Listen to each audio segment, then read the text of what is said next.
Sir, আমরা একেবারে অনুষ্ঠানের শেষ পর্যায়ে আছি। সব শেষে আমাদের দর্শকদের জন্য আপনার বিশেষ কোনো পরামর্শ রয়েছে কিনা?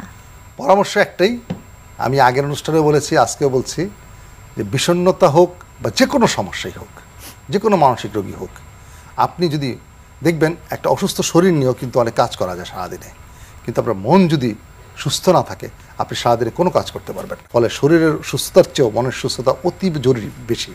আমরা এখন একটা কথা বলি, no health without mental health.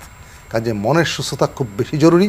আপনি যখনই দেখবেন যে আপনার মনের জগৎ মেঘাচ্ছন্ন, কালো মেঘের জন্য আপনি আপনার নর্মাল লাইফ লিড করতে পারতেছেন না, আপনি কোনো সাইকিয়াট্রিস্টের হেল্প নেন, আপনি একটা সুন্দর সুস্থ জীবনযাপন করতে পারবেন এবং এই সুন্দর সুস্থ জীবনকে আপনি সুন্দরভাবে উপভোগ করতে পারবেন। লাইফ কিন্তু সত্যি আসলে একটাই জীবন আমাদের, আর তো পৃথিবীতে আসবো না। সুন্দরভাবে বাঁচি। আপনি একটু উদ্যোগ নিলেই, একটু সাহসী হলেই সুন্দরভাবে বাঁচতে পারেন। সেই সাহসীটা কি?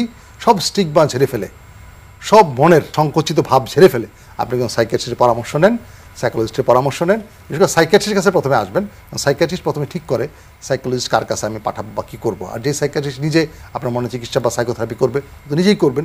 কাজে সাইকিয়াট্রিস্টের হেল্প নেন, একটা সুন্দর সুস্থ জীবনযাপন করেন, সুন্দর সুস্থ জীবনযাপন করেন, আপনার লাইফ এনজয়েবল হবে। জীবনের শেষ মুহূর্তে দ্বারা আপনি বলতে পারবেন, বাহ, জীবন কত সুন্দর। ধন্যবাদ স্যার, অনেক ধন্যবাদ আমাদের অনুষ্ঠানে আসবার জন্য। আপনাকে ধন্যবাদ। এতক্ষণ যে দর্শকরা কষ্ট করে আমার কথাগুলো শুনলেন তাদেরকে অসংখ্য ধন্যবাদ। সুপ্রিয় দর্শক, এতক্ষণ দেখছিলেন বিআরবি হসপিটাল লিমিটেড স্বাস্থ্য প্রতিদিন। কথা হচ্ছিল বিষণ্ণতার চিকিৎসা নিয়ে। আশা করছি গুরুত্বপূর্ণ তথ্য ও পরামর্শগুলো আপনাদের অনেক কাজে আসবে।